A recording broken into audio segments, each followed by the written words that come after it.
अस्सलामुअलैकुम to all of you. सो आज का हमारा टॉपिक है एक पोएम जो कि W.H. ऑर्डन ने लिखी है, वेस्टर्न ह्यू ऑर्डन ने, द अननोन सिटीज़न, जो कि एक एलिजी है, एक सैटिरिकल पोएम है। और ये जो एलिजी है ये बेसिकली किसी की डेथ पे लिखी जाती है, किसी जो जिसकी डेथ होती है उसके किसी अजीज़ रिश्तेदार की तरफ से या फिर उसके फैमिली मेम्बर की तरफ से ये लिखी जाती है। लेकिन यहाँ पे ये इसका सीन बहुत डिफरेंट है। ये गवर्नमेंट की तरफ से लिखी गई है एक अननोन सिटीज़न के नाम पे। सो फर्स्टली हम W.H. ऑर्डन, वेस्टर्न ह्यू ऑर्डन के बारे में जान लेते हैं। जो W.H. ऑर्डन थे वो ब्रिटिश अमेरिकन पोइट थे और वो फरवरी 21, 1907 यॉर्क इंग्लैंड में पैदा हुए और उनकी डेथ सितंबर 29, 1973 में ऑस्ट्रिया में हुई। और उनका जो कॉज ऑफ डेथ था वो हार्ट फेलियर था। जो W.H. ऑर्डन थे उन्होंने बहुत सी जो उनकी वर्स्ट ड्रामाज हैं उस पीरियड की, उन्होंने क्रिस्टोफर इशरवुड की कोलैबोरेशन में लिखी। 1939 में W.H. ऑर्डन जो थे वो यूनाइटेड स्टेट में सेटल हो गए और उनको वहाँ की सिटीज़नशिप मिल गई।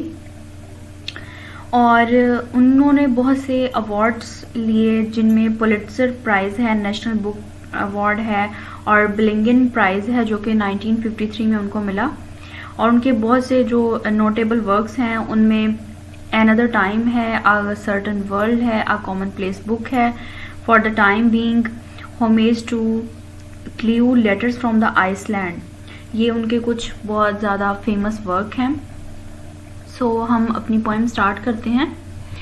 ये पोएम जो है 1939 में लिखी गई और ये एक सैटिरिकल पोएम है और ये एक एलिजी है जो कि गवर्नमेंट की तरफ से लिखी गई एक सिटीज़न के, अननोन सिटीज़न के लिए।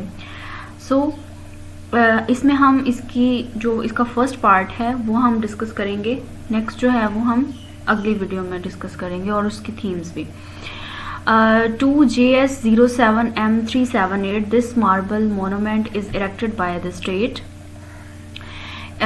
यहाँ पे बताया गया है कि जो उसका मोनूमेंट है उसकी डेथ के बाद उसको किस तरह गवर्नमेंट ने उसको बनाया है, उसके ऊपर क्या लिखा गया है। He was found by the Bureau of Statistics to be one against whom there was no official complaint। यहाँ पे बताया गया है कि वो ब्यूरो ऑफ स्टैटिस्टिक्स यानी कि जो उस पर हर तरह की नज़र रखता था, अब उसके मरने के बाद वो सारी सिचुएशन बताई जा रही कि वो किस टाइप का इंसान था। और कहा जा रहा है कि उस पर कोई किसी किस्म की ऑफिशियल कंप्लेंट नहीं थी, उस पर किसी किस्म का कोई, जैसे होता है कि पुलिस में उसके ऊपर कोई FIR, कोई ऐसा मुकदमा कोई भी दर्ज नहीं था, वो न्यूट्रल था। And all the reports on his conduct agree that in the modern sense of an old-fashioned word, he was a saint. One against whom there was no official complaint and all the reports on his conduct agree। इसका मतलब है कि जो भी उसके मुताबिक reports मिली हैं वो इस चीज़ पे एग्री करती हैं, उसके बिहेवियर पे, कि वो कैसा था और वो बहुत ज़्यादा न्यूट्रल था, बहुत ज़्यादा पोलाइट था, उसके ऊपर कोई ऐसा कोई नेगेटिव चार्ज नहीं था। That in the modern sense of an old fashion word he was a saint. अगर हम ओल्ड फैशन वर्ड एक यूज़ करें तो हम कहेंगे कि वो सेंट था। सेंट अगर पुराने वक्तों में देखा जाए तो हिंदुओं के अकॉर्डिंग वो एक जैसे पंडित टाइप होते हैं कि वो बहुत ज़्यादा नेक होते हैं, और मुस्लिम व्यू के अकॉर्डिंग वो बहुत ज़्यादा इस्लाम की तरफ होते हैं और उनमें कोई किसी किस्म की कोई ऐसा गलत काम नहीं होता। और नॉर्मली इसको लिटरली कहा जाए अब के दौर में तो वो एक बहुत अच्छा इंसान था, बहुत नेक था। For in everything he did he serve the greater community. और उसने अब तक जो कुछ भी किया उसने ग्रेटर कम्युनिटी को सर्व किया। इट मीन्स कि उसने कंट्री को, अपने नेशन को सर्व किया। Except for the war till the day he retired.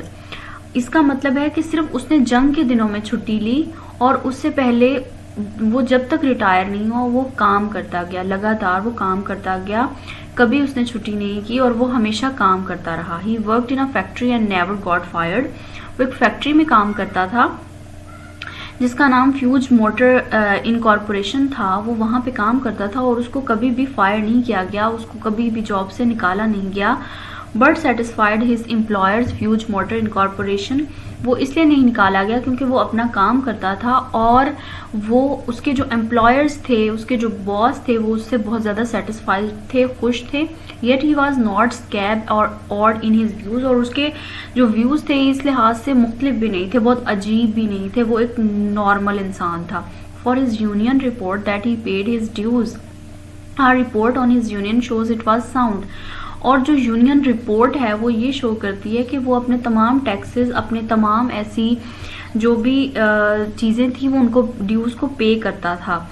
And our social psychology workers found, और सोशल साइकोलॉजी वर्कर्स यहाँ पे उसकी सोशल लाइफ के बारे में बताया जा रहा है कि वो इस पे नज़र रखते हैं। That he was popular with his mates and liked our drink, और वो बहुत ज़्यादा मतलब अपने दोस्तों में फेमस था, और वो जो था मतलब एक ड्रिंक अपने दोस्तों के साथ लेता था। The press are convinced that he bought a paper every day, और जो प्रेस जो है वो बताती है कि वो रोज़ का एक पेपर ख़रीदता था, और प्रेस जो है इट मीन्स कि उस पर बहुत ज़्यादा नज़र रखी जाती है। एक अननोन सिटीज़न के बारे में बताया जा रहा है यहाँ पे।